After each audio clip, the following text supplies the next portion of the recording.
How millions of us carry mobile phones, many of us would find it difficult to live without them. Now researchers in the UK have identified a new phobia among those who fear missing out on something if they leave their phones aside for even a moment.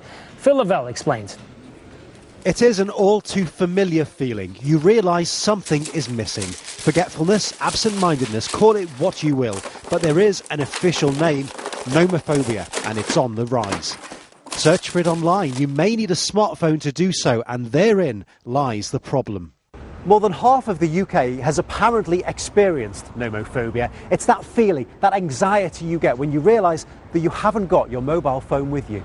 It is that disconnection from a constant connection, not just telephone calls, but texts, emails, the internet, apps, games, a camera and music. And for some, it just doesn't bear thinking about. Such is the fear of missing out that 17% of us will work on our phones when we're in bed. Very restful and hardly romantic that a quarter of women will look at theirs when they're on a date. Nearly half of the UK will take theirs to the beach, of course, when the weather is good enough to go. And it's not just this country. Much of the world appears to share this cellular obsession. Think mobiles are the future? Try telling the experts who say we need to look at the past. They don't make manners like they used to. You know, you wake up, first thing you have to do, has anybody been trying to get hold of me? And last thing at night, is anybody, saying good night or wants me to speak?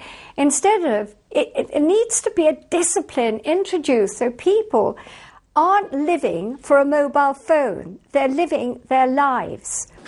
So, addicted to your phone? There is an app for that. In fact, there are several for when you just can't switch off and you really can't switch your phone off. We live in an ever-connected world. Question is, at what cost? Phil Lavelle, Al Jazeera, London.